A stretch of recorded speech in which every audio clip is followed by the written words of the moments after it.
नमस्कार फ्रेंड्स, तुम्हालाही असं वाटते का की किचनमधील कामं लवकर व्हायला पाहिजे, त्याचबरोबर आपण जो स्वयंपाक बनवतो तो छान टेस्टी आणि रुचकर व्हायला पाहिजे, यासाठी काही जादू असायला पाहिजे.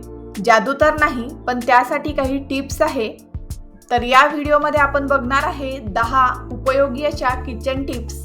चला तर मग व्हिडिओला सुरुवात करूया. टिप नंबर 1, शंकरपाळे कुरकुरीत होण्यासाठी 2 वाटी मैदा असेल तर पाव वाटी कॉर्नफ्लॉवर किंवा बदामची बारीक केलेली पावडर वापरावी. शंकरपाळे छान कुरकुरीत होतात. टिप नंबर 2, चिवडा कमी तेलकट होण्यासाठी तो ऑलिव्ह ऑइलमध्ये बनवावा किंवा 50 डिग्रीला तो ओव्हनमध्ये अर्ध्या तासासाठी ठेवावा. टिप नंबर 3, साबुदाण्याची खिचडी मऊ आणि लुसलुशीत होण्यासाठी ती अर्धवट शिजल्यावर त्यात 2 चमचे दूध घालावे. टिप नंबर 4, शिरा आणि लाडू करताना पाणी किंवा साखरेत थोडे तूप घालावे, त्यामुळे पदार्थ मऊ होतात. टिप नंबर 5, पोहे करताना त्यात वाटीभर चुरमुरे भिजवून घालावेत, त्यामुळे पोहे मुलायम होतात व थंड झाल्यावरही वातड होत नाहीत. टिप नंबर 6, मसाल्यांचा वास व ताजेपणा टिकून राहण्यासाठी बरणीत किंवा डब्यामध्ये मसाला भरतेवेळी मसाल्यात मधून हिंगाचे खडे ठेवावेत. मसाल्यांचा वास आणि ताजेपणा टिकून राहतो.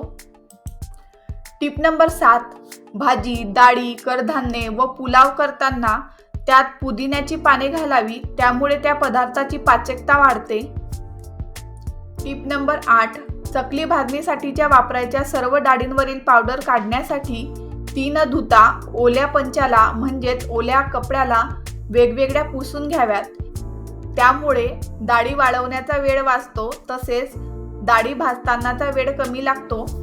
टिप नंबर 9, तळणीचे मोदक करताना पारीचे पीठ थोडे कोरडे असल्याने बंद केलेली कढी बऱ्याचदा तेलात उघडली जाते आणि सारण बाहेर येते, नाहीतर तेल आतमध्ये जाऊन मोदक तेलकट होतो.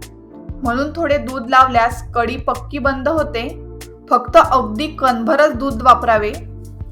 टिप नंबर 10, तळणीचे मोदक मंद आचेवरच तळावे. मोठ्या आचेवर तळल्यास तापलेल्या तेलामुळे बाहेरून तळलेले वाटतात, पण आतून कच्चे राहतात आणि मग लगेच मऊ पडतात. काय मग आहे ना भन्नाट किचन टिप्स? व्हिडिओ आवडला असेल तर लाईक करा, शेअर करा. चॅनलला सबस्क्राईब केलं नसेल तर लवकर सबस्क्राईब करा. चला तर मग पुन्हा भेटूया नेक्स्ट व्हिडिओमध्ये. तोपर्यंत खा मस्त, राहा स्वस्त.